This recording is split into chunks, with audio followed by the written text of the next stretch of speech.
Unang paksa, Batayang Kaalaman sa Wika. Ang kahulugan at kahalagahan, katangian at kasaysayan ng wika. Ano ang kahulugan at kahalagahan ng wika? Ang wika ay isang sistemang komunikasyon na madalas ginagamit ng tao sa isang partikular na lugar. Ito rin ay isang bahagi ng pakikipagtalastasan at kalipunang mga signo, tunog at mga kadugtong na batas para maiulat ang nais ipahiwatig o sabihin ng kaisipan. Ginagamit ang mga sistemang ito sa pagpapaabot ng kaisipan at damdamin sa paraan ng pagsasalita at pagsulat. Sunod ay kung ano nga ba ang katangian ng wika. Ano-ano nga ba ang katangian ng wika? May tanong natin. May 10 katangian ng wika ayon sa aming nasaliksik. At ito ay ang mga sumusunod. Una, ang wika ay masistemong balangkas. Pangalawa, ang wika ay sinasalitang tunog. Pangatlo, ang wika ay arbitraryong simbolo ng mga tunog. Pang-apat, ang wika ay komunikasyon. Pang-5, ang wika ay pantas. Ika-6, ang wika ay kaugnay ng mga kultura. Ika-7, ang wika ay ginagamit. Ika-8, ang wika ay natatangi. At pang-9, ang wika ay dinamiko. At ang huli ay ang wika ay malikhain. Kasaysayan ng wika. Mapunta naman tayo sa kasaysayan ng wika. Bago pa man dumating ang mga Kastila dito sa Pilipinas, ay mayroon na tayong sariling wika at mga alpabetong sinusulat. Ayon kay Antonio Pigafetta at sa kanyang librong Akda, ang Pilipinas ay ginagamit ang baybayin sa mga panitikan. Noong 1896, ang Saligang Batas ng Biak na Bato ay naitatag at ang wikang Tagalog ang naging opisyal na wika ng Pilipinas. Noong 1901, ang Philippine Commission, Batas 74, ay Ingles ang naging opisyal na wikang pambansa. Ito rin ang gagamiting medium sa pagtuturo sa mga paaralan. Noong 1931, ang paggamit ng bernakular sa pagtuturo. Iminungkahi na gamitin ang bernakular na ng iba't ibang lugar sa pagtuturo sa primaryang antas. Ayon kay George Butt, siya ay ang vice-gobernador at kalihim ng pampublikong edukasyon noong 1930. Noong 1935 ng Saligang Batas, Article 14, Section 3, ang Kongreso ay gagawa ng mga hakbang tungo sa pagpapaunlad at pagpapatibay ng isang wikang pambansa na batay sa mga umiiral na katutubong wika hanggat hindi ito nakatadhana.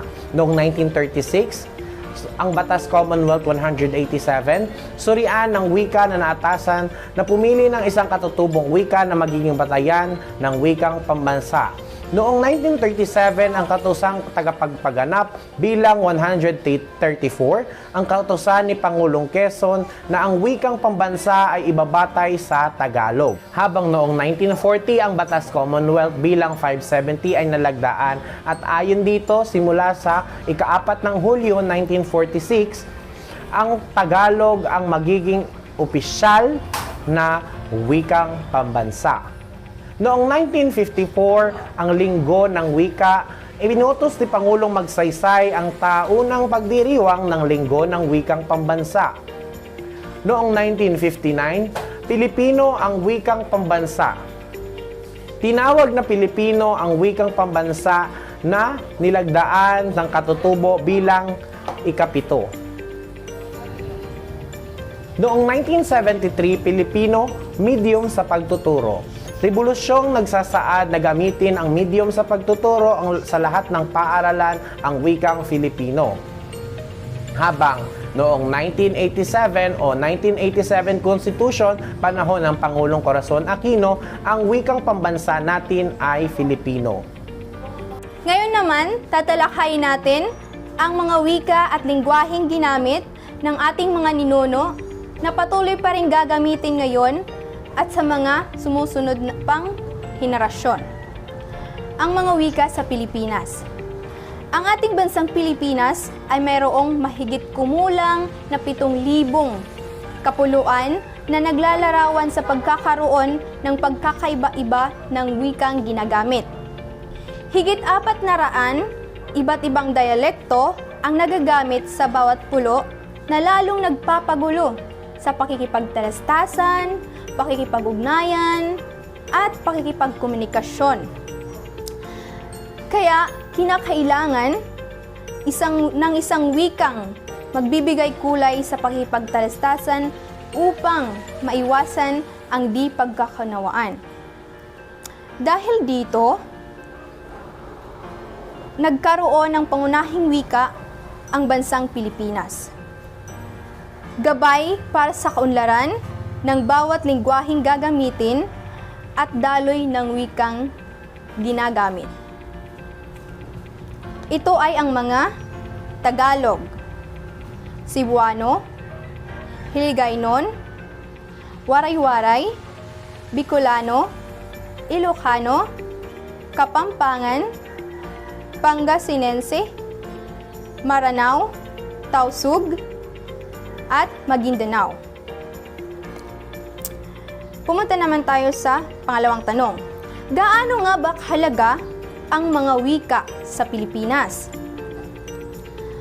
Ang pagkakaroon ng sariling wika ay daan sa pagkakaisa ng mga mamamayang Pilipino at tulong sa pag-unlad ng iba't ibang aspeto sa isang bansa.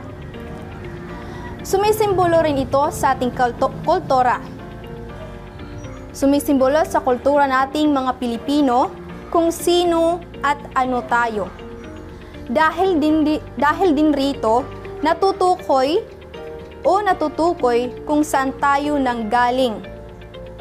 Dahil sa wikang ating ginagamit at sa tunog ng salitang ating binibigkas.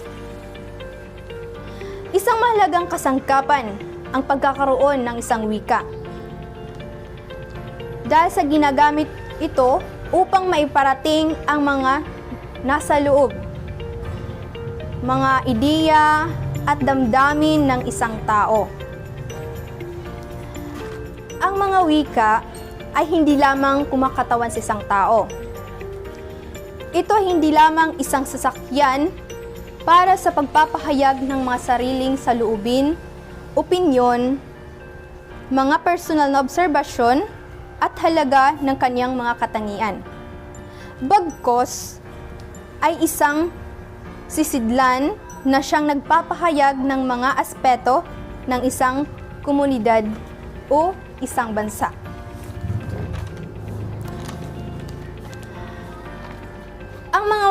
Ang mga wika din ay kumakatawan sa pangunahing pagpaparating sa iba ng pagkakakilanlan. Ang pangunahing pagpaparating sa iba ng pagkakakilanlan. Sa maikling salita, ang wika ay tumutulong na mapanatili ang mga damdamin ng kultura, sining, at pagkabasa ng isang bayan. Sa mga wika rin ng Pilipinas ay mayroong dalawang uri. Mayroong dalawang uri ang wika. Ito ay ang lingua franca at ang rasyonal. Ang lingua franca ay isang wika na ginagamit ng dalawa o higit pang mga tao na nagmula sa ibang pamayanan o multilingual na komunidad. Ang rasyonal naman ay pangkalahatan. Iba siya sa lingua franca. Pangkalahatang bilang o medium ng pakikipagtalastasan, ng pangkalahatang pagkakailanlan ng mga tao mula sa iba't ibang dako ng bansa, maging ng mga banyagang nagkakaunawaan. Dahil dito, ang mga naipapahayag o naipapalagay na lingua franca, rasyonal ng Pilipinas ay ang Filipino. Dumako naman tayo sa variety ng wika. Ang mga wika ay may iba't ibang variety. Ito ay sanhi ng pagkakaiba-iba ng uri ng lipunan ng ating ginagalawan. Heograpiya, antas ng edukasyon, okupasyon, edad, kasarian, at pangkat etnikong ating kinabibilangan. Sa variety ng wika ay mayroong mga Halimbawa, una, ang idiolect o pansariling wika. Halimbawa ng idiolect ay ang waray-waray. Pangalawa, ang dialect o wikang ginagamit sa partikular na lugar. Pangatlo, ang sociolect. Nakabatay ang pagkakaibang ito sa katayuan o status ng isang gumamit ng wika sa lipunang kanyang ginagalawan. Mahirap man o mayaman, may pinag-aralan man o walang pinag-aralan. Pangapat, ang ethnolect. Ang ethnolect naman ay tumutukoy o nadidevelop mula sa mga salita ng mga ethnolinguistikong grupo. At ang panghuli ay ang ecolect. Ang ecolect ay kadalasang mula o sinasalita sa loob ng bahay. Ang halimbawa naman dito ay ang mother tongue. Ang alpabetong Filipino at ang wikang Filipino. Ang alpabetong Filipino ay ang alpabeto ng wikang Filipino. Ang modernong alpabetong Filipino ay binubuo ng 28 titik. Sa ngayon, ang makabagong alpabetong Filipino ay maaaring gamitin bilang alpabeto ng mga katutubong wika sa Pilipinas. Ang alpabetong Filipino ay binubuo ng titik. Ang titik ay kumakatawan sa isang tunog na pasalita. Ito ay binubuo ng mga patinig o bukalbo at mga katinig o konsonante. Ang alpabetong Filipino ay binubuo ng 28 titik na may katawagan sa tulad sa wikang Ingles. Katinig. Ang katinig ay isang tunog ng pagsasalita na nakalagay sa kumpleto o bahagyang pagsasara ng vocal tract. Halimbawa, P. Ito ay binibigkas sa labi. T. Ito ay binibigkas sa harap ng dila. K. Ito ay binibigkas sa likod ng dila. At H. Ito ay binibigkas sa lalamunan. Patinig. Ang patinig ay isang silabikong tunog sa pananalita na binibigkas ng walang anumang paghihigpit sa daanan ng boses. Iba-iba ang patinig pagdating sa kalidad, lakas at haba. Tuldik. Ang tuldik ay isang glipo na dinadagdag sa isang titik. Ang halimbawa ng tuldik. Baka. Ang kahulugan ay hayop. Baka. Ang kahulugan ay maaari. Bilang. Ang kahulugan ay dami. Bilang. Ang kahulugan ay limitado. Pinuno. Ang kahulugan ay leader. Pinuno. Ang kahulugan sa wikang English, to be filled. Ang wikang Filipino ay ang pambansang wika at isa sa mga opisyal na wika ng Pilipinas. Ang wikang Filipino ay ang katutubong wika na ginagamit sa buong Pilipinas bilang wika ng komunikasyon ng mga etnikong grupo. Katulad ng iba pang wikang buhay, ang Filipino ay dumaan sa proseso ng paglinang sa pamamagitan ng panghihiram sa mga wika sa Pilipinas at mga di katutubong wika at ebolusyon ng iba't ibang variety ng wika para sa iba't ibang saligang sosyal at para sa mga paksa ng talakayan at pagpapahayag. Ang Tagalog ay ang katutubong wikang pinagbatayan ng pambansang wika ng Pilipinas at ang Filipino ay ang kasalukuyang tawag sa pambansang wika ng Pilipinas.